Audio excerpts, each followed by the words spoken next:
Supercrack Estrella presenta. ¿Qué dice la Biblia acerca de la reencarnación? El único pasaje al que señalan algunos como evidencia de la reencarnación es Mateo 17, 10, 12, que une a Juan el Bautista con Elías. La reencarnación es la creencia según la cual, al morir una persona, su alma se separa momentáneamente del cuerpo, y después de algún tiempo toma otro cuerpo diferente para volver a nacer en la tierra. Por lo tanto, los hombres pasarían por muchas vidas en este mundo. La Iglesia no reconoce la reencarnación, de hecho la Iglesia da otra explicación a Mateo 17, 10, 12. Pero cuando uno escucha Mateo 17, 10, 12, parece tan claro que es una referencia a la reencarnación. Escucha lo que dice Mateo. Entonces los discípulos le preguntaron a Jesús, ¿por qué dicen los maestros de la ley que Elías tiene que venir primero? Sin duda Elías viene, y restaurará todas las cosas, respondió Jesús. Pero les digo que Elías ya vino, y no lo reconocieron sino que hicieron con él todo lo que quisieron. De la misma manera va a sufrir el Hijo del Hombre a manos de ellos. A mí esta frase me suena a reencarnación. ¿Era Juan el Bautista realmente Elías reencarnado? Mateo 11, 7, 14 declara, mientras se iban los discípulos de Juan, Jesús comenzó a hablarle a la multitud acerca de Juan. ¿Qué salieron a ver al desierto? ¿Una caña sacudida por el viento? Si no, ¿qué salieron a ver? ¿A un hombre vestido con ropa fina? Claro que no, pues los que usan ropa de lujo están en los palacios de los reyes. Entonces, ¿qué salieron a ver? ¿A un profeta? Sí, les digo, y más que profeta. Este es de quien está escrito: yo estoy por enviar a mi mensajero delante de ti, el cual preparará tu camino. Les aseguro que entre los mortales no se ha levantado nadie más grande que Juan el Bautista. Sin embargo, el más pequeño en el reino de los cielos es más grande que él. Desde los días de Juan el Bautista hasta ahora, el reino de los cielos ha venido avanzando contra viento y marea, y los que se esfuerzan logran aferrarse a él. Porque todos los profetas y la ley profetizaron hasta Juan. Y si quieren aceptar mi palabra, Juan es el Elías que había de venir. Aquí Jesús cita de Malaquías 3, 1, donde el mensajero parece ser una figura profética que va a aparecer. Según Malaquías 4, 5, este mensajero es el profeta Elías, quien Jesús identifica aquí como Juan el Bautista. ¿Esto significa que Juan el Bautista era Elías reencarnado? Para mí sí, y me considero creyente, pero para la religión católica de ninguna manera. Pero esto podría explicar muchas cosas. Sabemos que los arcontes, que son parásitos, algo entre humano y demonio, ellos monetizan nuestros sueños durante la noche, buscando quizás en nuestras vidas pasadas, algo que para ellos es importante. La moderna ovnilogía por lo general postula que los alienígenas vienen desde otro planeta o dimensión. Pero ¿y si ellos han estado aquí desde el alba de los tiempos?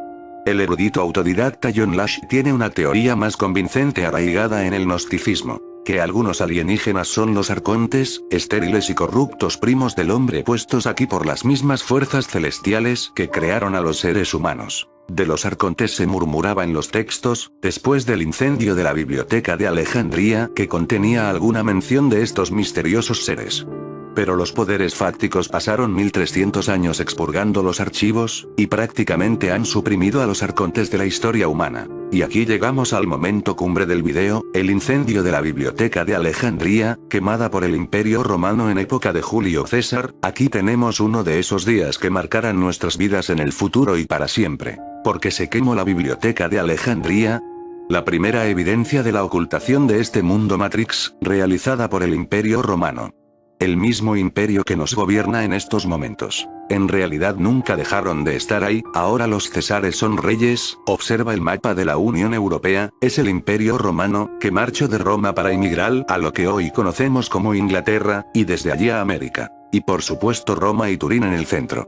Luego el resto de Europa con un estatus especial para Alemania y Rusia, países donde el Imperio Romano no pudo conquistar en su totalidad, porque allí reinaban otras fuerzas no menos oscuras. Según el mito, los arcontes fueron creados por una entidad interdimensional celeste llamada Sofía, quien era el pleroma junto con los otros eones, y así parcialmente emancipada de la integridad del Padre Divino. Los arcontes son un producto derivado de Sofía, pero corrupto porque ellos no habían sido aprobados por los otros eones. Esto sucedió hace miles de millones de años, antes de que el sistema solar naciera.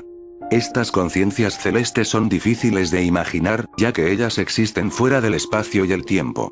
Un arconte materializado con forma de un recién nacido parecería ser tranquilo, psicótico y propenso a la mentira. Los arcontes son seres inorgánicos interdimensionales, quienes rigen y gobiernan sobre la materia. Esto los hace parecer como divinos ante los humanos, pero ellos son entidades incompletas, ya que carecen de la conciencia y la experiencia humanas. Ellos no vienen desde ninguna civilización, ni las crean tampoco. El primer arconte, que creó a todos los otros, es llamado Yaldabaoth, el criador de la colmena.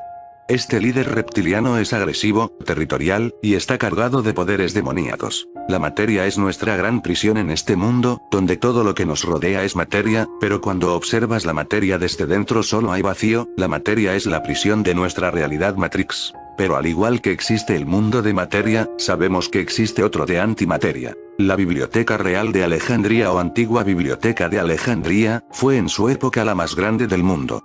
Situada en la ciudad egipcia de Alejandría, se estima que fue fundada a comienzos del siglo III a.C. por Ptolomeo I Sóter, y ampliada por su hijo Ptolomeo II Filadelfo, llegando a albergar hasta 900.000 manuscritos. ¿Somos lo que somos o lo que fuimos? ¿Somos lo que fuimos o seremos lo que somos? Un nuevo estudio científico descubre que nuestro ADN transmite información de experiencias de miedo y de estrés de generación en generación. Estamos más cerca de demostrar que la memoria de nuestros antepasados sobrevive a través de nosotros. Veamos cómo lo han hecho. Investigadores de la Universidad de Medicina Emory en Atlanta entrenaron a ratones a tener miedo al olor de un cerezo en flor usando shocks eléctricos impidiendo que en ese período de entrenamiento pudieran criar. Una vez que criaron, su descendencia mostró las mismas respuestas de miedo al cerezo en flor, reacciones muy diferentes a otro tipo de olores y todo ello sin haberlos experimentado anteriormente. Siguientes generaciones mostraron el mismo comportamiento. Este comportamiento se mantuvo incluso en los casos de descendencia a través de la inseminación artificial. Los investigadores descubrieron cambios estructurales en las áreas que detectan el olor tanto en los cerebros de los ratones entrenados como en los cerebros de sus descendientes. El ADN de los animales también presentaban cambios químicos conocidos como epigenetic methylation, en el gen responsable de detectar el olor.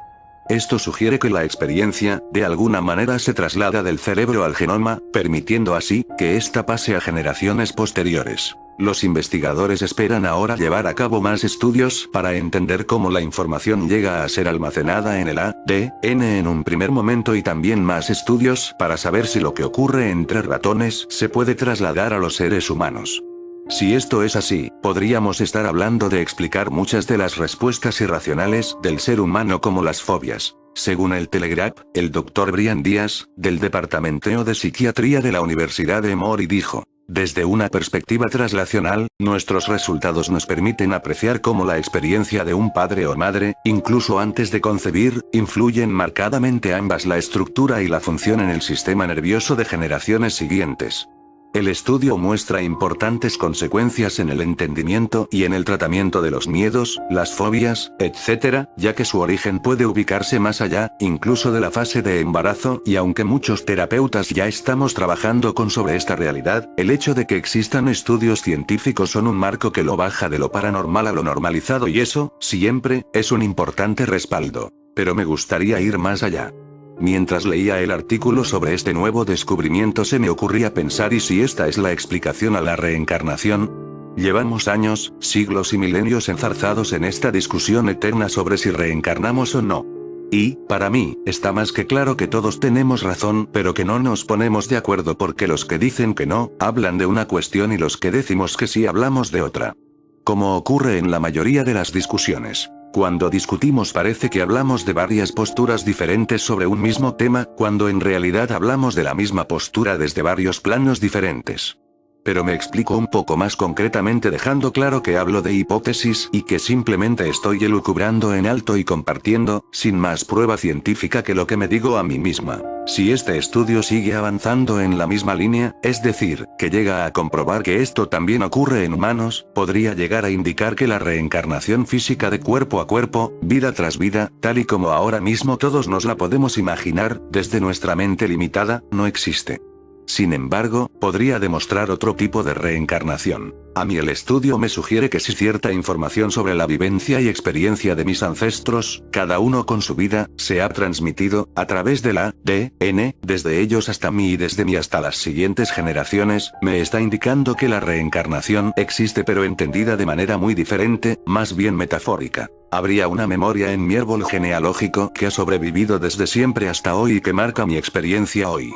Evidentemente, algo que yo puedo cambiar y transformar a partir de mi propia experiencia, pero, desde luego, influida desde antes, incluso, desde antes de mi nacimiento. Si quien reencarna es la información o una memoria, vida tras vida de los descendientes de una saga familiar, ¿no creen entonces que todos tenemos razón? ¿Podría ser el alma una memoria o cierta información? ¿Y si los arcontes tienen miedo de lo que podamos recordar? Muchos podríamos recordar esas cosas que destruyeron en la quema de la biblioteca de Alejandría. Son muchos los que despertaron súbitamente, y encontraron a este ser arconte, sentado junto a su cama, o en la silla, cuando son sorprendidos actúan con lo que se llama parálisis del sueño. Las personas que recuerdan sus sueños son las más propensas a ser visitadas por los arcontes. El sueño verdadero y auténtico no es el que podemos controlar, de hecho, uno puede soñar, durmiendo claro, despierto también, pero no es lo mismo, lo que le apetezca y retomar, por ejemplo, un sueño anterior. No me refiero a ese sueño al que llaman lúcido. El sueño al que me refiero es el que no está bajo nuestro control y que al despertar se olvida en cuestión de segundos. Ese tipo de sueño, especialmente extraño a veces, podría ser un viaje a otros universos paralelos o vidas pasadas. No está muy claro qué es lo que el arconte busca en tus sueños, y qué es lo que ocurre cuando encuentra algo que le interesa. Algunos creen que entonces el mismo Satanás se te puede aparecer en persona. Recordemos que la mente no tiene límites, ni siquiera está sujeta a las leyes físicas como la velocidad de la luz.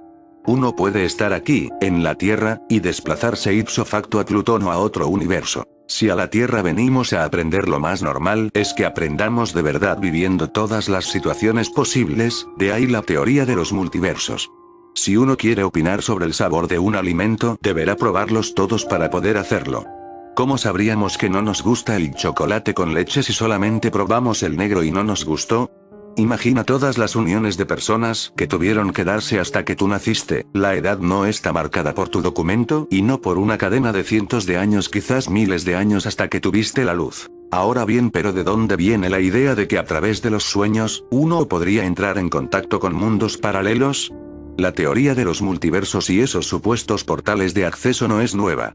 Son muchos los expertos que la mantienen y que buscan pruebas de dichos tejidos alternativos, que, de algún modo, vibrarían a nuestro alrededor. En ocasiones, pensamos en la clásica idea del portal temporal, de ir andando por un bosque y de pronto, una súbita fluctuación nos lleva a un mundo similar al nuestro pero con interesantes variantes. ¿Por qué no tener en cuenta también el mundo de los sueños como acceso a esos portales? Sería pues nuestra propia conciencia la que de algún modo, viajaría a dichos de esos puntos suspendidos en el espacio-tiempo. Incidimos una vez más que no hay nada demostrado, que son puras especulaciones, y opiniones puntuales extraídos de foros de internet, de investigadores no científicos que dejarían sugerir esta intrigante hipótesis. Ahora bien, pero toda hipótesis debe estar basada en algo, en algunos indicios. ¿Cuáles serían entonces? ¿De qué forma podríamos saber si nosotros mismos hemos dado el paso hacia esos mundos paralelos? Conecta nuestro ADN con todo, con vidas pasadas, paralelas, y el espacio-tiempo. Por esta razón vigilan tan atentos nuestros sueños. Hay personas que sueñan en lugares en los que nunca han estado de forma más o menos recurrente. Otras, llegan a tener sueños con personas que no han visto jamás, un tema del que ya te hablamos en Super Curioso y del que se afirma que no puede ser así, ya que el cerebro no inventa caras. ¿Serían personas de otros mundos paralelos, quizá?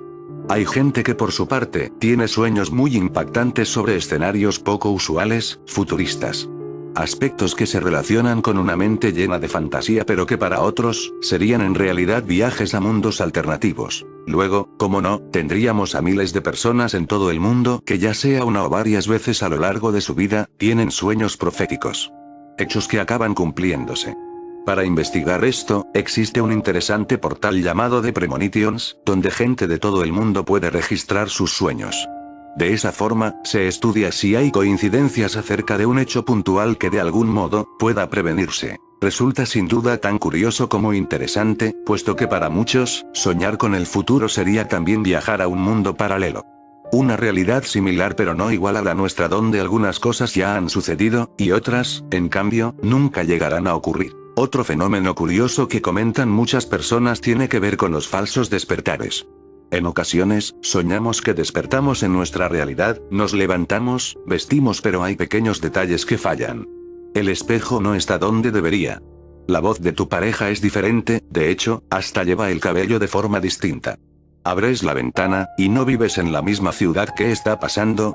La propia ansiedad te hace despertar y al instante, ya has vuelto a tu mundo real. Y los sueños que se repiten durante años, estos suelen ser los más reales, ese tipo de sueño que casi se toca de real que es.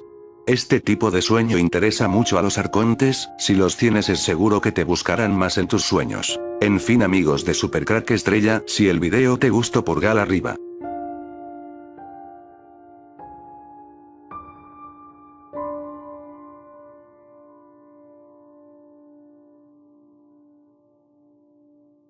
Supercrack Estrella presenta. ¿Y si todos estamos muertos ya? ¿Y qué tal si todos estamos muertos? ¿Qué tal si este es el infierno? ¿Por qué no? La vejez, más que una enfermedad, es una maldición. Día a día nos consume, nos deteriora, nos enferma. ¿Qué tal si entendimos todo al revés? Esta no es la vida, es la muerte, es el infierno. Para vivir, para empezar realmente a vivir, primero hay que pasar este tormento y después sí, vida. Dicen que en el infierno hay demonios, atrocidades, tormentos, perversiones sin igual. Que carajo.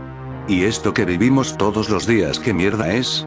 Violadores, pedófilos, homicidas, esos son los verdaderos demonios. Mierda que lo son, mierda que el mundo está enfermo. ¿Qué me dicen de eso? Porque no podría ser este el infierno. Cada cual vive el propio, ¿o no? Es principal y de central importancia en el pensamiento de Heráclito la teoría de los contrarios, su doctrina de la unidad de los opuestos. Entiende que el universo todo está expresado en una tensión que se genera entre opuestos. Así la salud se opone a la enfermedad, la juventud a la vejez, la riqueza a la pobreza, la fuerza a la debilidad, la vida a la muerte, el día a la noche, la luz a la oscuridad, etc. Todas las cosas parecen tener su contrario y la guerra o polemos es la reina de todo. La lucha entre los contrarios es el principio universal que gobierna todos los reinos del ser. Para Heráclito la guerra resulta la experiencia filosófica primaria. Pero en esta pelea de contrarios existe una unidad que los ordena, que es el Logos ordenador igual Dios. Es importante aclarar que para estos pensadores era obvia la existencia de Dios, era totalmente racional creer en la existencia de Dios. De un Dios que es ordenador de todo y es día y noche, guerra y paz, invierno y verano. Permanentemente la vida humana está impregnada de contrarios, por los cuales el hombre es capaz de valorar justamente la salud. Al advertir la enfermedad, puede dar su justo valor a la vida frente a la experiencia cercana de la muerte. Podemos decir, parafraseando a Heráclito mismo, que el hombre despierta al emitir juicios de valor ante los contrarios. De hecho, ¿qué son los mundos paralelos sino mundo contrarios al nuestro? Si hay un mundo de material, hay también un mundo inmaterial. Si existe un mundo de vivos, hay otro mundos de muertos. Pero ¿quién son los muertos y quién son los vivos? Que pensaran en ese mundo de muertos, ¿seremos nosotros los muertos para ellos? ¿Seremos los fantasmas? Y si en el fondo no somos más que fantasmas, vagando por un mundo, caminando entre lo que más nos apegamos, nuestros seres queridos. En realidad nuestras vidas son una pura rutina, lo mismo que contamos de los fantasmas. Caminamos entre los seres que nos rodean, los miramos, los vemos, pero no sabemos si caminamos entre muertos, en un mundo donde, si lo piensas bien, nos comportamos como esos fantasmas que vagan por el espacio, que conocen el mismo terreno que nos vio nacer, apegados a la tierra, a la materia, a nuestra prisión, la materia de la que se dice que un día el alma saldrá y dejará nuestro mundo material. Que pensaran los fantasmas de nosotros, son ellos los muertos. Una vez, una partícula de luz que vivía rodeada de otras muchas partículas de luz, decidió que quería conocerse mejor a sí misma. Supercrack Estrella presenta. ¿Y si todos estamos muertos ya? ¿Y qué tal si todos estamos muertos? ¿Qué tal si este es el infierno? ¿Por qué no? La vejez, más que una enfermedad, es una maldición. Día a día nos consume, nos deteriora, nos enferma. ¿Qué tal si entendimos todo al revés? Esta no es la vida, es la muerte, es el infierno. Para vivir, para empezar realmente a vivir, primero hay que pasar este tormento y después sí, vida. Dicen que en el infierno hay demonios, atrocidades, tormentos, perversiones sin igual. Que carajo. ¿Y esto que vivimos todos los días, qué mierda es? violadores, pedófilos, homicidas, esos son los verdaderos demonios, mierda que lo son, mierda que el mundo está enfermo que me dicen de eso, porque no podría ser este el infierno, cada cual vive el propio, ¿o no? Es principal y de central importancia en el pensamiento de Heráclito la teoría de los contrarios, su doctrina de la unidad de los opuestos. Entiende que el universo todo está expresado en una tensión que se genera entre opuestos. Así la salud se opone a la enfermedad, la juventud a la vejez, la riqueza a la pobreza, la fuerza a la debilidad, la vida a la muerte, el día a la noche, la luz a la oscuridad, etc. Todas las cosas parecen tener su contrario y la guerra o polemos es la reina de todo. La lucha entre los contrarios es el principio universal que gobierna todos los reinos del ser. Para Heráclito la guerra resulta la experiencia filosófica primaria. Pero en esta pelea de contrarios existe una unidad que los ordena, que es el logos ordenador igual Dios. Es importante aclarar que para estos pensadores era obvia la existencia de Dios, era totalmente racional creer en la existencia de Dios. De un Dios que es ordenador de todo y es día y noche, guerra y paz, invierno y verano. Permanentemente la vida humana está impregnada de contrarios, por los cuales el hombre es capaz de valorar justamente la salud al advertir la enfermedad, puede dar su justo valor a la vida frente a la experiencia cercana de la muerte. Podemos decir, parafraseando a Heráclito mismo, que el hombre despierta al emitir juicios de valor ante los contrarios. De hecho, que son los mundos paralelos, si no mundo contrarios al nuestro, si hay un mundo de material hay también un mundo inmaterial, si existe un mundo de vivos, hay otro mundos de muertos, pero ¿quién son los muertos y quién son los vivos? Que pensaran en ese mundo de muertos, seremos nosotros los muertos para ellos, seremos los fantasmas. Y si en el fondo no somos más que fantasmas, vagando por un mundo caminando entre lo que más nos apegamos, nuestros seres queridos. En realidad nuestras vidas son una pura rutina, lo mismo que contamos de los fantasmas. Caminamos entre los seres que nos rodean, los miramos, los vemos, pero no sabemos si caminamos entre muertos, en un mundo donde si lo piensas, bien nos comportamos como esos fantasmas, que vagan por el espacio que conocen, el mismo terreno que nos vio nacer, apegados a la tierra, a la materia, a nuestra prisión, la materia de la que se dice que un día el alma saldrá y dejará nuestro mundo material, que pensaran los fantasmas de nosotros, son ellos los muertos. Una vez, una partícula de luz que vivía rodeada de otras muchas partículas de luz, decidió que quería conocerse mejor a sí misma. Viviendo rodeada de luz, no le era posible, de ninguna de las formas, percibir en realidad todo lo que ella era, su esplendor, su magnificencia, pues todo lo que tenía alrededor era igual a sí misma, y no podía experimentarse. Así que, como nuestra partícula de luz tenía un fuerte sentimiento de crecimiento personal y sentía la necesidad de experimentar, se fue a la fuente del universo que la había creado y le pidió una fórmula para poder experimentarse a sí misma, para ser luz, y conocer lo que era ser luz. El creador, para complacer su deseo, solo pudo hacer una cosa. Creó la más profunda oscuridad y envió allá a la partícula, para que, en medio de esa nada, terrible y siniestra negrura, pudiera crear y experimentar a sus anchas. Así nació, dicen, la ley de los opuestos. Nada puede existir sin su opuesto, al menos en esta realidad en la que existimos, ya que es producto de un desdoblamiento en dos de la octava original de la creación. Así que si existe un mundo de seres vivos, existe un mundo de seres muertos, y esos dos mundos interactúan, pero ¿qué somos nosotros? Realmente estamos vivos desde el punto de vista de nuestro conocimiento, pero en ese otro mundo que nosotros llamamos fantasmas quizás los muertos seamos nosotros, vagando y aferrándonos a lo material, a lo único que conocemos, nuestra materia. Por cuanto nada puede conocerse si no se conoce lo que representa su contrario, para nosotros, no puedes entender el amor si no existe el odio, no puedes entender y experimentar la libertad si no conoces la dependencia, no puedes expresarte en la abundancia si no existiera la falta de recursos.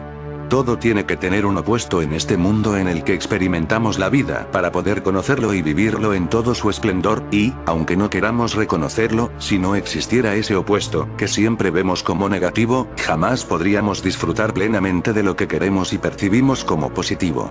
Esta percepción, aunque correcta al entendimiento del ser humano, es solo una mala decodificación por nuestra configuración mental de la realidad energética del universo, que funciona por tríadas, con tres energías, no dos, faltando en la ecuación la energía equilibrante o neutra. Así que preguntante cuando caminas si en realidad no eres más que un fantasma apegado a un mundo que ya pasó, amarrándonos a él, como seres desesperados a la única vida que conocemos. Quién sabe, quizás nuestro mundo terminó hace miles de años, y nosotros somos el fruto de lo que pudo ser y no fue. Este mundo lo es más que la construcción de nuestra conciencia triste y limitada en la materia. En nuestra mente de fantasmas no pudimos crear un mundo mejor, porque somos seres limitados, que apenas pudimos alcanzar nuestro máximo esplendor. Nuestra mente limitada solo pudo crear un mundo basado en la materia, esa prisión donde estamos encerrados. Fantasmas somos, pero quizás nuestra mente pequeña no puede ver más allá porque nunca hubo nada ante lo poco que pudimos vivir. Para nosotros, el frío no puede existir sin el calor, y el blanco sin el negro, y aunque solo sean extremos del péndulo para un concepto neutro, el de temperatura, aunque solo queramos vivir en sitios donde haga calor, tiene que existir un sitio donde haga frío para que ello sea posible. Aunque solo sea en un pequeño rincón minúsculo de un pequeño sitio del planeta, pero el opuesto de todo aquello que existe en nuestra realidad tiene que estar representado en algún nivel de la misma, para que nosotros podamos apreciar y experimentar eso que estamos deseando. Hasta el momento en el que el ser humano sea capaz de co-crear la realidad en la que vive basado en las tres fuerzas o energías del universo, seguiremos percibiendo esta dualidad como la base para la estructura de nuestra existencia, tanto en cuanto la octava cósmica o procesos que nos han llevado a este tipo de entendimiento sigue en marcha hasta que la humanidad dé el futuro salto evolutivo al que está abocada. La ley de los opuestos y la ley de la atracción. Tal y como dijimos en el post sobre el karma y la ley de causa y efecto, si creas algo, se ponen primero en marcha las fuerzas opuestas a esa intención y causa original, y luego, se tiene que crear su opuesto también, para poder mantener el balance en la estructura de la realidad. Y si ves que cuando deseas algo con todas tus fuerzas, lo que ocurre es que primero ves aparecer ante ti precisamente lo contrario, en vez de echarte atrás y pensar que el proceso de creación consciente no está funcionando, lo que tienes que hacer es alegrarte porque, precisamente, ese proceso está funcionando correctamente. Esto es debido al concepto de que toda fuerza que se emite ejerce una fuerza de igual fuerza pero sentido contrario hacia ella, y está relacionado con la tercera ley de Newton. Cuando queremos manifestar más abundancia y de repente vemos cómo baja nuestra cuenta bancaria por un gasto inesperado, o cómo perdemos alguna posesión, o cuando queremos manifestar más libertad y de repente nos llegan más compromisos, estamos en el buen camino.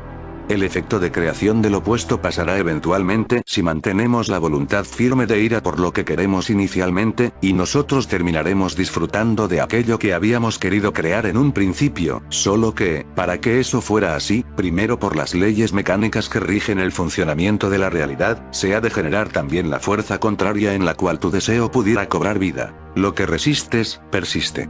Cada vez que quieras hacer algo con toda tu energía, y te esté pasando precisamente lo contrario, déjalo actuar, no lo resistas y potencia tu voluntad para ganar la partida.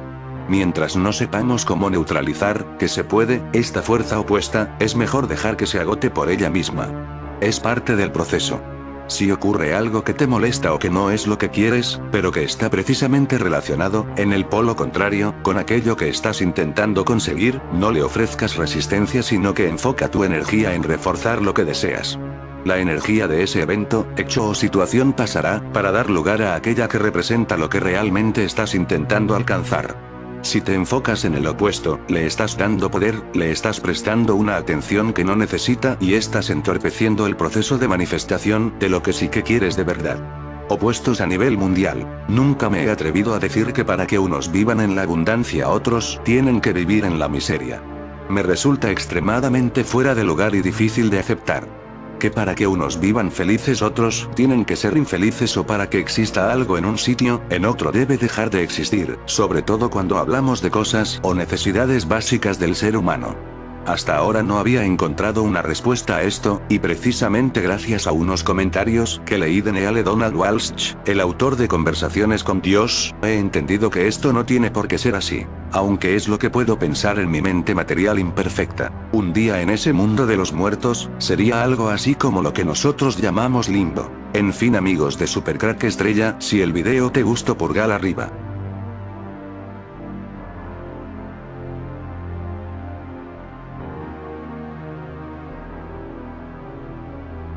Supercrack Estrella presenta. Ya somos zombies en efecto, pero porque todo está muerto ya. ¿Existe una frontera nítida entre lo vivo y lo inerte? El origen de la vida es una de las temáticas que más fascinación despierta, no solo en el mundo científico, Sin embargo, pocas materias pueden resultar más frustrantes a la hora de ser abordadas. Pues bien, analizaremos en el presente video de Supercrack Estrella cuáles son los criterios de distinción entre lo vivo y lo inerte en aras de clarificar las diferentes posiciones. Hemos creado un modelo con dos variables, materia viva, materia inerte, que arroja un total de 4 combinaciones posibles. Cada una de estas combinaciones representa un paradigma de pensamiento con sus propios axiomas, preguntas a resolver, anomalías y contradicciones con el modelo. Pretendemos clasificar todas las posiciones existentes en lo referente a la aparición de la vida, de forma que cualquier autor que haya reflexionado sobre la cuestión pueda sentirse identificado con alguna de las combinaciones y observar in situ su propia Weltanschauung, incluidas las limitaciones, aporías y cuestiones irresolubles. En un mundo donde reina la teoría de caos, cabe preguntarse si estamos vivos o estamos muertos. Y si en realidad el apocalipsis zombie siempre estuvo entre nosotros, y no nos dimos cuenta. ¿Están los muertos realmente muertos, y los vivos realmente vivos? ¿Y si los muertos estuvieran vivos, y los vivos muertos? La Biblia habla de Lázaro como el resucitado que llegó de la muerte, pero desconocemos el destino de Lázaro. Algunos piensan que se fue a Francia. ¿Dónde estuvo Lázaro durante su muerte? Distinguir entre lo vivo y lo inerte, inanimado, o simplemente muerto, es de las acciones más intuitivas que puede realizar un ser humano. Sin embargo, aún presuponiendo la lógica inherente a esta distinción, hemos de enfrentarnos a cuestiones nada baladíes, como enumerar las características esenciales de los entes vivos, averiguar las leyes que rigen el tránsito desde lo inerte hasta lo vivo, o valorar en qué medida la vida puede incidir en las reglas que parecen regir el universo, hasta el punto de ser capaz de modificarlas o revertirlas. Estas preguntas no cuentan con una respuesta unánime en la comunidad científica, menos aún si las confrontamos con los grandes interrogantes cosmológicos. Pues bien, para analizar esta temática hemos creado un modelo con dos variables, materia viva y materia inerte, uno que arroja 4 combinaciones posibles. A. Modelo materia viva, 1. Materia inerte, 0. La materia viva y la materia inerte están nítidamente diferenciadas, pero el peso o relevancia recae en lo vivo. B. Modelo materia viva, 0. Materia inerte, 0. La distinción entre materia viva y materia inerte carece de justificación porque lo relevante no es la materia, sino la información que la vertebra. C. Modelo materia viva, 1. Materia inerte, 1. La distinción entre la materia viva y la materia inerte carece, como en el modelo anterior, de justificación, pero en este caso porque todo está vivo, solo que a escalas diferentes, entendiendo aquí por vivo a todo ente sujeto a la segunda ley de la termodinámica, lo que nos obliga a reflexionar acerca de la relación entre la vida, como orden organizado, y la entropía. D. Modelo materia viva, 0. Materia inerte, 1. Esta es la combinación más desconcertante, ya que parte de las tesis que sostienen que el tiempo como tal no existe, con lo que la materia viva y la materia inerte están separadas, en efecto, pero porque todo está muerto y es esta la que vamos a analizar. Todo está muerto y es un apocalipsis zombie. 5. Cuarta combinación. Materia viva, 0. Materia inerte, 1. El cuarto modelo es, con diferencia, el más turbador de cuantos analizamos. Sostiene que todo, incluida la materia viva, está ya muerto, de ahí que lo representemos con el grafismo 0, 1, lo que simboliza que el peso recae en la materia inerte, a partir de un famoso aforismo de Albert Einstein: pasado, presente y futuro son solo ilusiones, aunque sean ilusiones pertinaces. Diversos autores niegan, en contra de nuestra experiencia cotidiana y sentidos, la existencia del tiempo. Tan atrevida afirmación es consecuencia de la teoría de la relatividad. No hay un tiempo universal y absoluto, con lo que solo hay simultaneidad, y de las desconcertantes consecuencias de la física cuántica, entrelazamiento, indeterminación, etc. Su modelo cosmológico sería un universo holográfico, en concreto, el paradigma de Okhti-Susskind, la búsqueda de una teoría del todo que unifique ambos paradigmas, la relatividad y el mundo cuántico, saldada hasta ahora con un rotundo fracaso, así como la discordancia existente entre el tiempo tal y las ecuaciones que parecen regir la realidad, ha llevado a algunos científicos a esa sorprendente conclusión.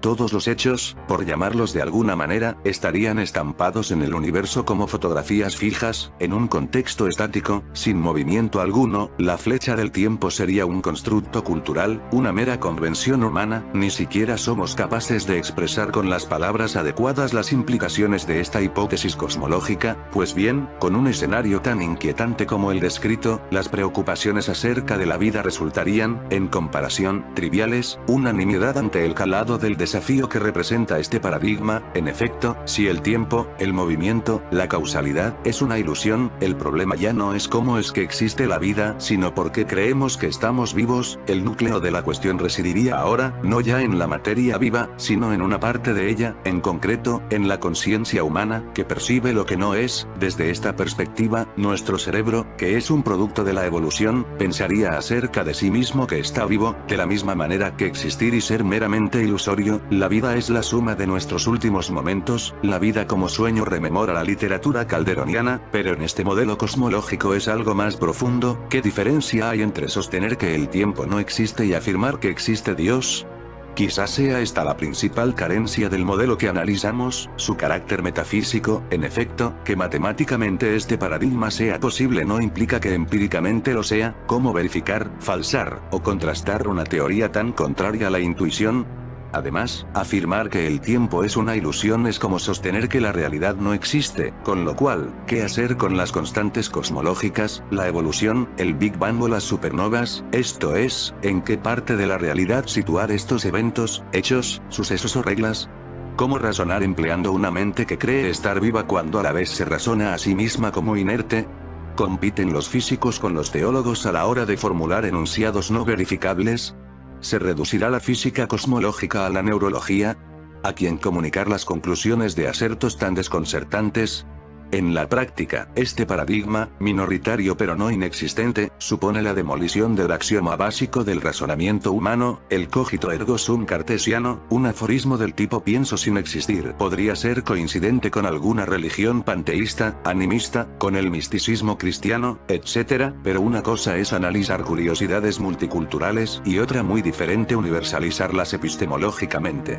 Varias leyendas cuentan que María Magdalena salió de su tierra y llegó a la costa del sur de Francia. La barca en que salió, se dice, no tenía ni remos ni timón. Una de las leyendas cuenta que la barca se dirigió a una isla llamada Ratis en la costa de Galia, el lugar de un templo dedicado a la diosa en sus formas de Cibele, Artemisa e Isis. Ratis se convirtió en Saintes Maries de la Mer, el lugar donde, según la leyenda, desembarcó María Magdalena junto con Lázaro, María de Betania, que para algunos es la misma que María Magdalena, Salomé la madre de Juan, Maximino y José de Arimatea. Los personajes varían según las leyendas. Por eso se cree que allí en Saintes Maries de la Mer desembarcaron tres Marías: María Magdalena, María Salomé y María Jacobi. Desembarcó también una niña llamada Sara, un nombre que quiere decir princesa en hebreo. Sara, de tez morena, fue la hija de María Magdalena y Jesús. Las Marías se separaron para llevar el evangelio a otros lugares. María Magdalena se fue a la Provenza, donde predicó y convirtió a muchos de sus habitantes. El célebre Nostradamus nació aquí en la Provenza, aquí habría portales dimensionales. Nikola Tesla realizó su experimento de máquina del tiempo también aquí en la Provenza francesa, porque aquí está la barrera del tiempo y de la vida y la muerte. Lázaro, el hombre que murió 2 veces. ¿Murió, realmente, o solo estuvo suspendida su vida en aquellos 4 días? 1. El misterio de Lázaro. Detengámonos para preguntarnos por el misterio de esta alma, el más agudo misterio de cuantos existan. ¿Qué experimentó Lázaro? ¿Qué significaron para él esos 4 días? ¿Dónde? ¿Qué fue para él la vida y cómo cruzó los años después de su regreso? Desgraciadamente nadie responderá a estas preguntas. Escritores, poetas, han girado sobre esta misteriosa existencia, pero solo pueden ofrecernos sus imaginaciones o aplicar a Lázaro lo que ellos piensan de la vida y de la muerte. Luis Cernuda nos contará, por ejemplo, que a Lázaro no le gustó resucitar, que al oír la llamada de Jesús, hundió la frente sobre el polvo al sentir la pereza de la muerte, quiso cerrar los ojos, buscar la vasta sombra, y que, forzado por aquella voz que le arrastraba, sintió de nuevo el sueño, la locura y el error de estar vivo, y tuvo que pedirle al profeta fuerza para llevar la vida nuevamente, aunque, al menos descubriera que, en adelante, debería vivir trabajando no por mi vida ni mi espíritu, mas por una verdad en aquellos ojos entrevista ahora. Hermoso, sí, pero ¿quién nos lo certifica? Para Jorge Guillén, al contrario, Lázaro no se encontró nada a gusto muerto, se encontró harapiento despojo de un pasado, siendo ya, no Lázaro, sino ex Lázaro, en un fatal naufragio oscuro. Por eso, cuando Jesús le resucite, le pedirá que le deje aquí, en la pequeña y dulce tierra de los hombres, y que su cielo no sea otra cosa que una pequeña Betanía, en una gloria terrena. De nuevo, poesía, solo poesía. En realidad nada sabemos de lo que atravesó antes, durante y después, por el alma de Lázaro. ¿Murió, realmente, o solo estuvo suspendida su vida en aquellos 4 días? ¿Su segunda vida fue, en realidad, una segunda vida, o una prolongación de la anterior? ¿Añadió Cristo un codo más a su existencia? ¿Y cómo fue ese añadido? Las leyendas han tejido este segundo trozo de vida de Lázaro, hasta hacerle algún arzobispo de León muchos años más tarde, pero solo son leyendas. Tal vez lo único que sabemos que tenemos derecho a suponer es que Lázaro comenzó a vivir de veras ahora que sabía lo que la muerte era, es decir, que vivió como los hombres todos deberían hacerlo si se sintieran resucitar cada mañana. 2. La verdadera vida. Lo que sí podemos hacer nosotros, aunque San Juan no lo haga expresamente, es leer esta página a la luz de todo el resto de su evangelio, para empezar descubriendo que el concepto de vida y el de vida eterna son 2 de las ideas claves de todo el cuarto evangelio y dominan todo el cuadro que este da de la salvación obrada por Cristo. Como comenta Wickenhauser, la noción de vida en Juan corresponde en importancia a la de reino de Dios en los sinópticos. 21 veces aparece en este evangelio la palabra vida, 15 las palabras vida eterna.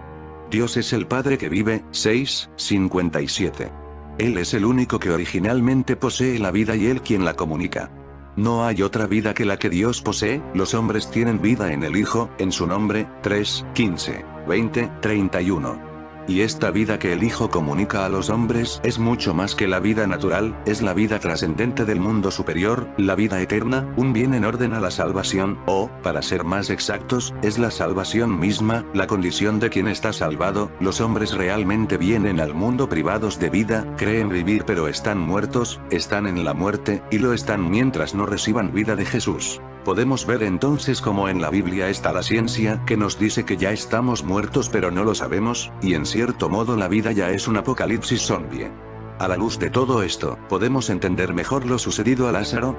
¿No será su resurrección, además de un milagro, un paradigma de todo el pensamiento de Jesús sobre la vida y la muerte? ¿No tiene o puede tener todo hombre 2 vidas, una primera inmortal, y una segunda que se produce en su encuentro con Cristo? ¿No es todo creyente un Lázaro, que tal vez ignora que lo es? Así todos vivieran su segunda y verdadera vida, como debió de vivirla Lázaro. Pero evidentemente la resurrección del hermano de Marta y María fue solo un ensayo, y tal vez no debiéramos ni siquiera llamarla resurrección. Hay teólogos que prefieren hablar de resucitación, para diferenciarla de la verdadera, la de Jesús, porque el Lázaro de Betania volvió a morir años o meses después de su primer regreso. La segunda vida, o el segundo trozo de su vida, no comportaba la inmortalidad, que es la sustancia de la resurrección. En Jesús, la segunda vida fue la eterna, la inmortal, la interminable. En Lázaro, hay que repetir solo hubo un anuncio, un ensayo. En todo caso, el verdadero y más profundo milagro de aquel día, más que la misma recuperación de la vida terrena, fue el encuentro de Lázaro con Cristo, un milagro, una fortuna, que cualquier creyente puede encontrar. 3. Las consecuencias. Muchos de los judíos que habían venido a Betania y vieron lo que había hecho, creyeron en él, pero algunos se fueron a los fariseos y les dijeron lo que había hecho Jesús, y desde aquel día tomaron la resolución de matarle. 11:45-54. Esta es la lógica de la raza humana, como comenta Fulton Sheen. De la misma manera que el sol brilla sobre el barro y lo endurece, y brilla sobre la cera y la ablanda, así este gran milagro endureció a algunos corazones para la incredulidad y ablandó a otros para la fe. Algunos creyeron, pero el efecto general fue que los judíos decidieron condenar a muerte a Jesús.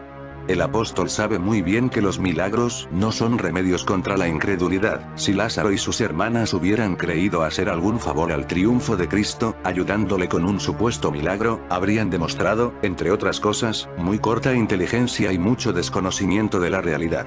Habrían, en definitiva, acelerado su muerte, porque los fariseos poco hubieran tenido que temer de Cristo si éste hubiera sido un impostor. Era el conocimiento de su poder divino lo que les empujaba a la acción, porque eso era lo que le volvía verdaderamente peligroso. No niegan sus milagros. Al contrario, lo que les alarma es precisamente que hace muchos, y que la gente le seguirá cada vez en mayor número.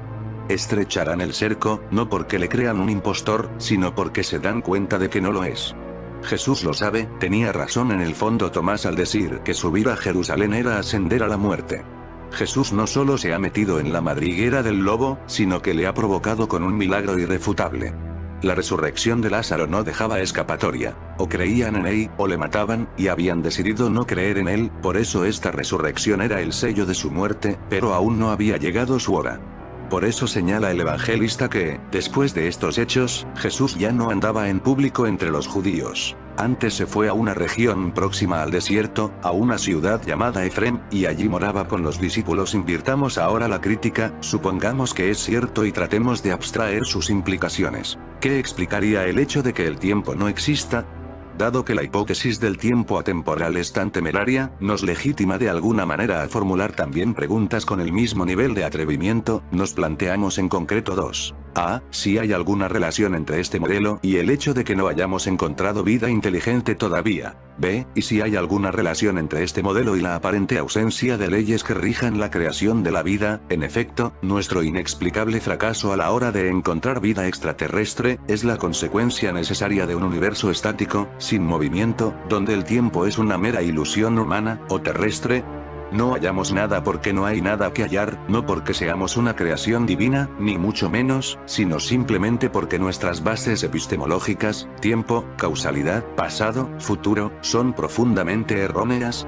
Esto explicaría que tampoco seamos capaces de encontrar las leyes que rigen, predicen, la existencia de la vida. En efecto, si somos entes inertes, las reglas a las que estamos sujetos son las mismas que las del resto de la naturaleza, ya que no hay tránsito desde la materia inerte a la materia viva, de ahí que ni siquiera seamos capaces de repetir el experimento. En resumen, el modelo 0,0 nos sitúa en los límites del raciocinio, si bien nos resolvería algunos problemas de gran relevancia, sin duda preferimos seguir conviviendo con estos. La cuestión de fondo ya no residiría en nuestra incapacidad para repetir el experimento, primer modelo, tampoco en que no logremos arrancar a la naturaleza el secreto de las leyes que rigen la vida, segundo modelo, y mucho menos en que enarbolemos la cultura humana para defendernos de las consecuencias de la entropía, tercer modelo. Ahora el problema es que no somos capaces de explicar absolutamente nada. Si el universo es estático, el problema ya no es cómo emergió la vida, sino cuál es la naturaleza de la realidad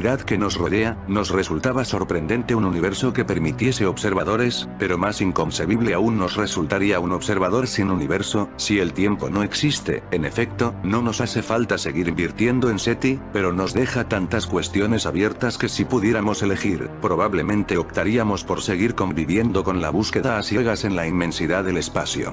6. Conclusiones. ¿Qué se nos escapa?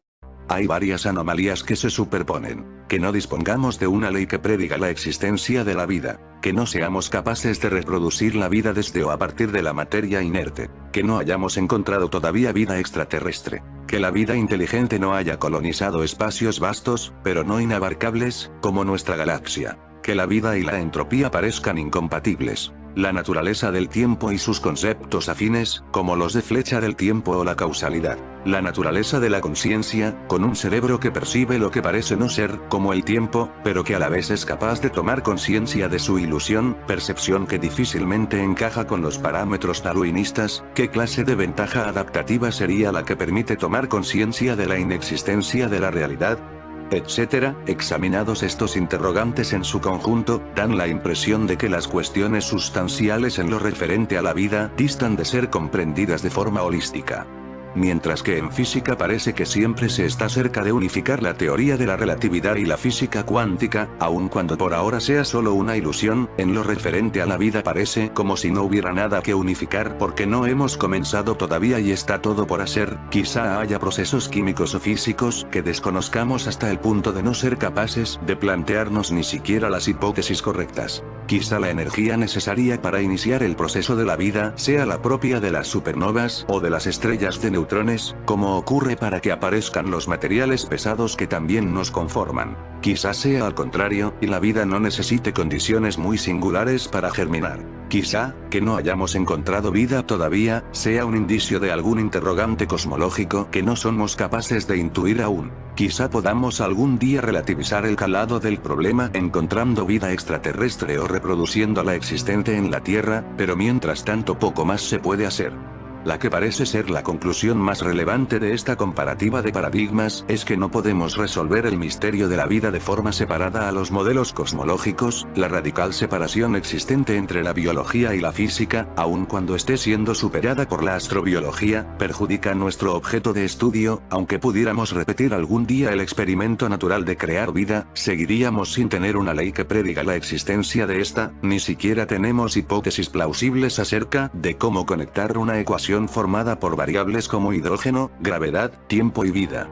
Si llenáramos un inmenso globo de hidrógeno, nadie podría predecir que al cabo de miles de millones de años habría un observador. Y sin embargo eso es lo que ha sucedido, la paradoja de Fermi, ¿dónde se ha metido todo el mundo? Es el reverso de la pregunta ¿cuál es la naturaleza última de nuestro universo?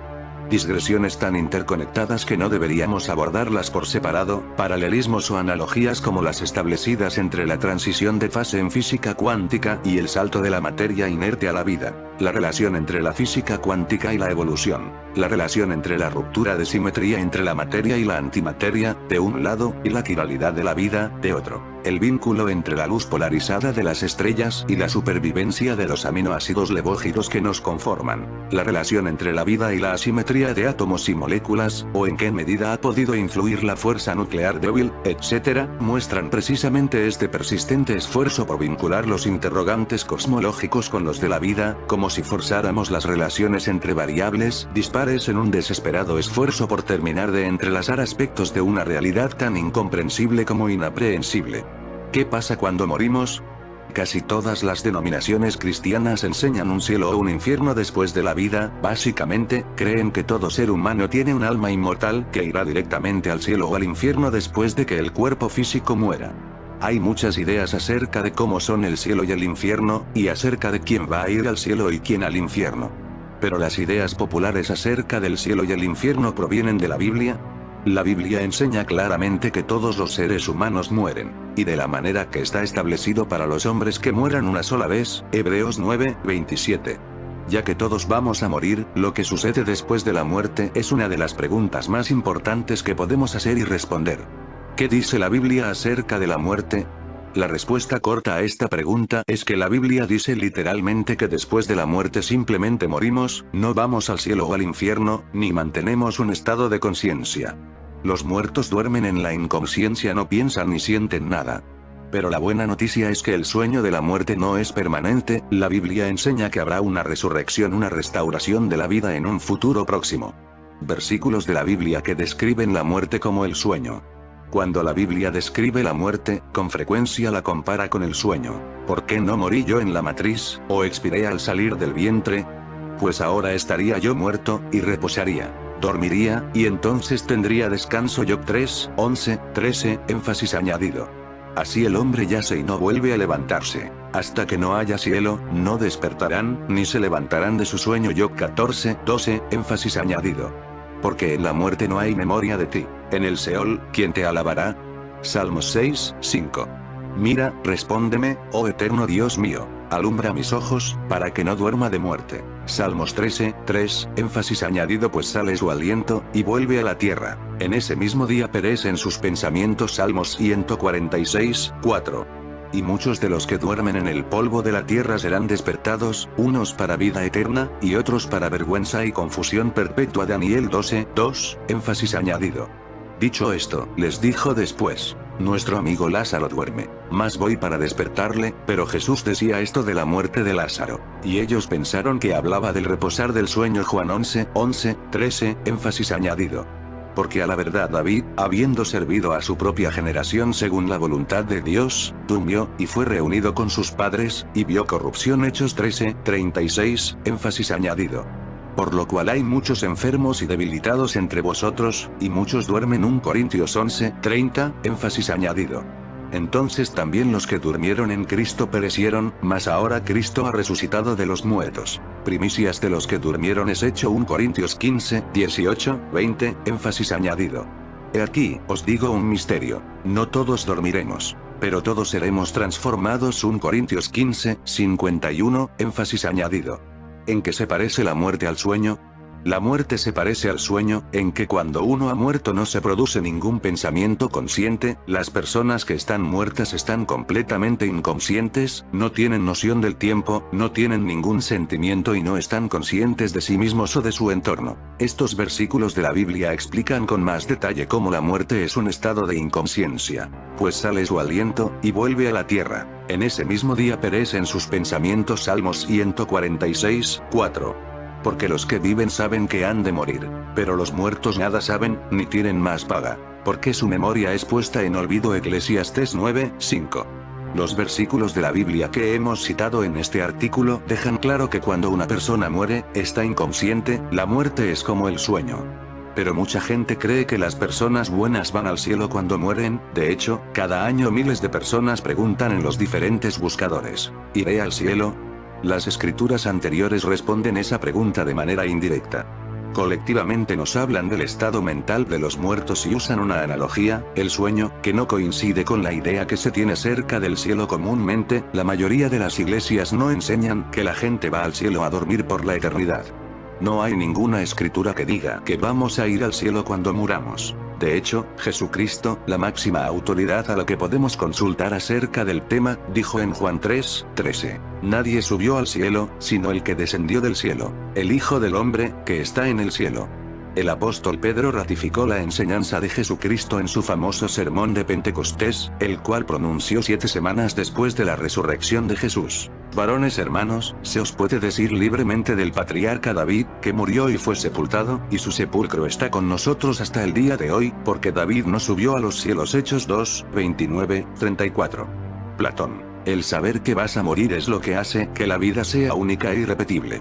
La conciencia de la muerte la que convierte la vida en un asunto muy serio para cada uno. Cristianismo promete una existencia más feliz y luminosa que la vida terrenal para los que hayan cumplido los preceptos de Dios. Lucrecio. Preocuparse por los años y los siglos en que ya no estaremos entre los vivos es como preocuparse por los años que han precedido nuestro nacimiento.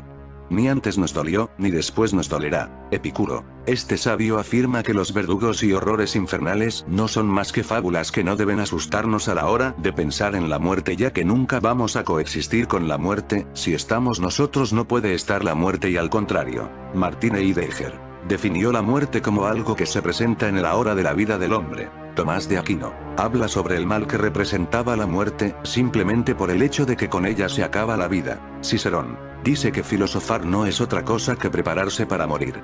Hegel dice que la muerte libera el espíritu que está encerrado en la naturaleza. Quizás las casas encantadas solo son el sueño de un fantasma, sueños que nos miran desde su ventana de donde un día hubo vida. Esta podría ser la historia de la historia detrás de la casa encantada de Delaware. Es más que aterradora. Sueños de fantasmas atrapados en un éter, sueños que miran la vida pasar desde su ventana. La mansión Woodburn en Dover se construyó en el año 1790 y es uno de los ejemplos que quedan de las casas georgianas en todo el estado. La casa de 7 dormitorios ha sido hogar a muchísimos ciudadanos poderosos de Delaware, y fue comprada por el estado de Delaware en el año 1965 para convertirla en la casa del gobernador. Fue entonces renovada para hacerla ver más moderna. Una cosa, sin embargo, se ha mantenido en esta antigua casa, a pesar de los numerosos habitantes y de haberse convertido en la casa del gobernador: los fantasmas no se han marchado de ella, sueños de una vida que no sabe que está soñando. Otro propietario dijo que llenaba su barril de vino cada noche, y se lo encontraba vacío al día siguiente. Estas apariciones eran siempre perpetradas por figuras vestidas con ropas revolucionarias. Incluso en nuestros días, uno de los fantasmas era más joven que los otros, y te hace preguntarte sobre qué ocurrió en la casa para tenerla. Una joven chica es vista a menudo en el jardín, llevando un vestido rojo. Ella se divierte en las piscinas y en las fuentes. Realmente todas estas historias son alucinantes. En fin, amigos de Supercrack Estrella, si el video te gustó, pulgar arriba.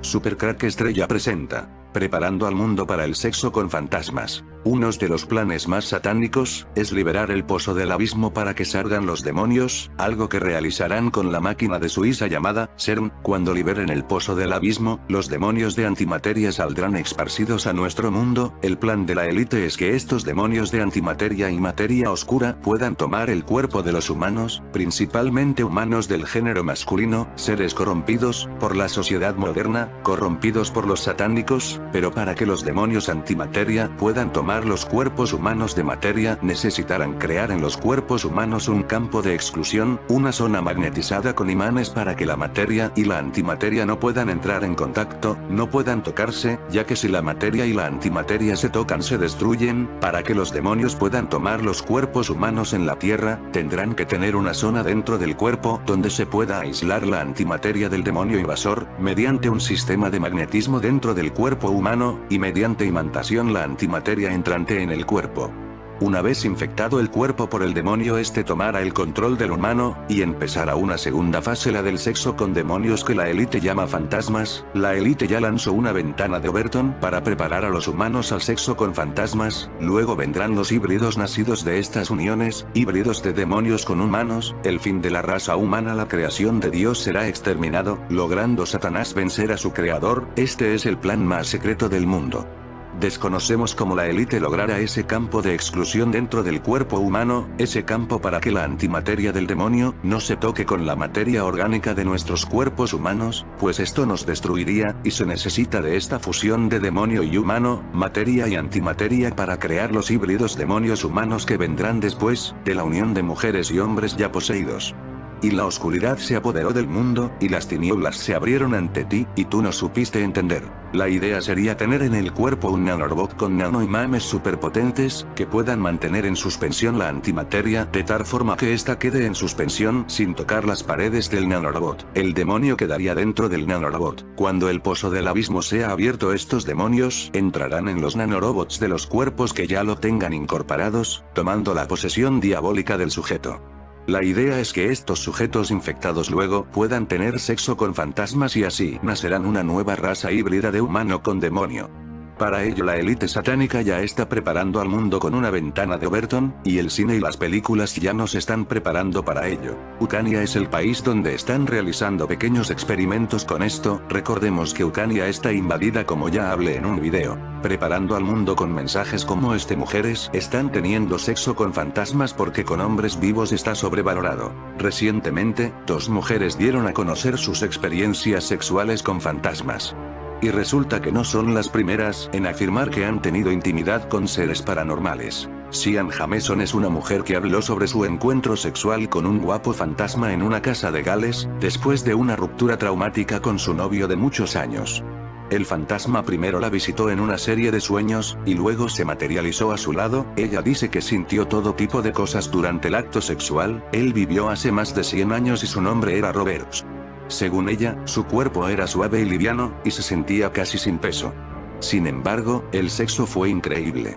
Por otra parte, una mujer llamada Amethyst Realm apareció en un programa británico de televisión llamado This Morning, y también afirmó que tuvo relaciones sexuales con fantasmas en su casa. Ella dice que no ha estado con humanos desde entonces, y su primer encuentro con un fantasma fue hace 10 años.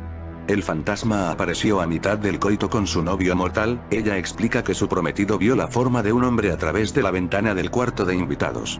Su novio rompió con ella, y Amethyst y el fantasma decidieron tener relaciones sexuales en todas partes de la casa. Después decidió terminar con esta relación porque el fantasma comenzó a aparecer menos. Sin embargo, comenzó a tener intimidad con otros fantasmas después de eso, y dice que no tiene ningún interés en los hombres ahora. Durante siglos, el sexo paranormal ha sido el tema en muchas culturas, desde la mía, el cambiaformas griego que atrae a los hombres y luego les quita la vida, o Yuki-onna, el vampiro japonés que se dice que duerme con hombres y luego toma su alma. También están los mitos sobre Lilith y Melusina, que seducen a los hombres para dar a luz demonios. La fascinación ha persistido incluso en la edad moderna, y muchas personas, incluida la estrella del pop Kesha, han informado sobre estas experiencias. Jason House, fundador de Atlantic Paranormal Society y miembro del elenco de la serie de sci-fi llamada Ghost Hunters, dice que usualmente se llama espectrofilia y que ha habido muchas personas que afirman haber tenido relaciones sexuales consensuales con espíritus. Las personas que piensan que han tenido relaciones íntimas con fantasmas a menudo atraviesan duras rupturas o están de luto por la muerte de una pareja, por lo que en muchos casos, el fantasma en cuestión es solo una creación de la mente inconsciente. Pero el cine ya nos avisa de estas relaciones sexuales con fantasmas, que en realidad son demonios. Nacerá un nuevo virus. La película que nos habla de esto se titula Lase Crater. Síntomas. Varios amigos se disponen a pasar un fin de semana en una casa de campo. La joven Ruth espera que las cosas se pongan románticas con Andrew, pero tras una noche de borrachera termina durmiendo con un extraño llamado Michael, quien resulta ser un fantasma. Entonces Ruth descubre que una noche de pasión puede ser igualmente complicada cuando la pareja pertenece al más allá. Lase Crater empieza como comedia hipster, luego se transforma en body horror estilo Cronenberg, y termina, no sé exactamente cómo. Quizás sea un final feliz, quizás trágico, pero definitivamente permanecerá en mi memoria al ser la primera que muestra un virus de la fusión de la materia y la antimateria. Recordemos, nosotros somos materia, los fantasmas antimateria. Esta historia llevada al cine ya la pudimos ver en la película de Ring. El mundo detrás del televisor del que sale la niña es el pozo del abismo, el que abrirá el CERN. De hecho, en la película de Ring hay un pozo. La niña es un fantasma de antimateria que sale del televisor. ¿Y qué es lo que ocurre cuando la materia y la antimateria se junta? Que se autodestruyen. Hay una explosión. Por esta razón el personaje que toca al fantasma o simplemente lo mira dentro de nuestro mundo de materia termina infectado como un virus y muere. Más ejemplo de llevado esta historia al cine sería la película If Follows. If Follows, titulada Está detrás de ti o te sigue en español, es una película estadounidense de terror sobrenatural de 2014, escrita y dirigida por David Robert Mitchell y protagonizada por Maika Monroe. La historia es acerca de una chica quien es perseguida por una fuerza sobrenatural después de tener un encuentro sexual casual. Filmada en Detroit, Michigan, If Follows abrió el Festival de Cine de Cannes de 2014, certamen en el que recibió la aclamación de la crítica. Sin embargo, Lase Crater se siente incompleta. El libreto, del mismo director, deja muchas preguntas sin respuesta y, aunque su premisa es sin duda ingeniosa, creo que se enfocó demasiado en las consecuencias físicas del One Night Stand, abandonando el potencial que ofrecía el arco sentimental de la protagonista. De cualquier modo encontré Lase Crater muy entretenida y bien realizada. El director y los actores aprovechan la austeridad técnica de la producción para establecer una atmósfera espontánea que eleva el realismo de las actuaciones y acentúa sus reacciones, a veces un poco exageradas, pero a fin de cuenta útiles para transmitir la confusión de Ruth y sus amigos ante tan irregulares circunstancias. Lindsay Burge es simplemente perfecta en el papel de Ruth, estableciendo desde el principio la mezcla de optimismo y soledad que, con ayuda de un poco de Molly y alcohol, conducen a su fatídico encuentro romántico. La situación parece absurda y hasta humorística, pero Burge la toma en serio y nos hace creer su confusión y dolor ante otra decepción amorosa, quizás la más grave de su vida. En el papel del fantasma, astutamente creado sin efectos especiales, Peter Buck transmite elocuentemente su vulnerable condición, sin duda trágica, pero con esperanza de reconectar un instante con su humanidad perdida. En meses recientes las películas Nina Forever y Burying the Ex usaron analogías sobrenaturales para ilustrar el temor masculino a la novia posesiva que se rehúsa a desaparecer.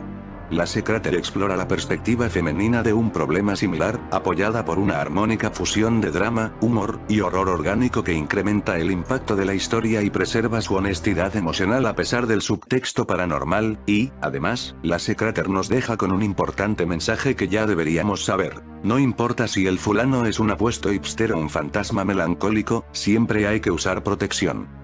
La historia cuenta cómo un grupo de amigos se dispone a pasar un placentero fin de semana en las afueras. La fiesta se alarga hasta que una de las jóvenes tiene una noche de sexo casual con lo que resulta ser su perdición. La élite nos prepara con una ventana de Overton para la fusión del mundo de los demonios y el mundo humano, materia y antimateria, mundo y antimundo juntos. ¿Qué es la espectrofilia? La nueva tendencia de tener sexo con fantasmas. Aparecen más casos de mujeres que aseguran tener relaciones sobrenaturales. Hay una nueva tendencia sexual que llama la atención en las redes sociales. La espectrofilia, ¿de qué se trata? Básicamente de mujeres que aseguran haber tenido sexo con fantasmas. Como apunta crónica.com.ar, ya en 1982, en la película El Ente, la protagonista era agredida y asaltada sexualmente por un ser invisible. ¿Pero existen en realidad? Una mujer llamada Sian Jameson habló sobre su encuentro sexual con un fantasma en una casa de Gales, después de una ruptura traumática con su novio de muchos años. El fantasma primero la visitó en una serie de sueños, y luego se materializó a su lado. Dice que sintió todo tipo de cosas durante el acto sexual. El fantasma con el que intimó, según dijo, había vivido hace más de 100 años y su nombre era Roberts. Su cuerpo era suave y liviano, y se sentía casi sin peso, aseguró. La espectrofilia tiene dos definiciones, una es la atracción entre humanos y fantasmas, y la otra es una acepción que se refiere a la atracción por los objetos que se reflejan en un espejo, explica el experto. Es evidente que los significados son muy diferentes, pero el nexo está en que sentir morbo por los espejos explicaría una excitación provocada por algo que realmente no existe. Usted se preguntará qué sentido tiene hablar sobre una excitación dirigida a algo que no existe, si los fantasmas son una realidad o no. Es un tema sujeto a muchas interpretaciones, pero lo que sí es palpable es la excitación de alguien por la vida paranormal. Naturalmente, que una persona pueda tener sexo con fantasmas es bastante difícil de probar. Uberti menciona que ha conocido a diferentes sujetos que sí lo aseguran, aunque estas respuestas pueden ser sugestivas, teniendo en cuenta que él trabaja en tours fantasmagóricos, con personas que están predispuestas a vivir este tipo de experiencias sobrenaturales. Estos casos son difíciles de evidenciar, pero la cultura popular se ha encargado de dar un vistazo sobre para recordar algunas películas famosas con esta temática: Ghost, La sombra del amor, con Demi Moore y Patrick Swayze. O más reciente como It Follows. También está el beso que se dio el personaje de Christina Ricci y Casper en el filme que data de 1995, de hecho hay famosos que afirman haber pasado por un suceso de este estilo. En 2012, en entrevista con Ryan Seacrest, afirmó que su canción Supernatural se inspira en un encuentro sexual con un espíritu. ¿Recordáis mi video sobre que Ucrania estaba invadida por extraterrestres demonios? Natasha Vlasik confiesa que ha tenido sexo con fantasmas. La actriz ucraniana Natasha Vlasik confesó que mantuvo relaciones sexuales con un fantasma. Esta revelación la realizó en una entrevista con el ciclo This Morning. En la nota, Vlasik, que participó de la película de terror Paranoid Activity 2, relató cómo fue uno de los 2 encuentros íntimos que tuvo con un espíritu. Estaba acostada en mi cama y sentí que alguien había entrado en mi habitación, dijo al principio. No podía ver a nadie, pero pude sentir la presión, la energía, el calor. Y después mi cuerpo fue empujado en diferentes direcciones, agregó. Al principio estaba muy confundida, entonces decidí relajarme y lo disfruté, me gustó mucho, expresó. Después de esta experiencia, Vlasik, que remarcó que lo que le pasó fue muy divertido, habló con una psíquica de Hollywood, Pat Negri.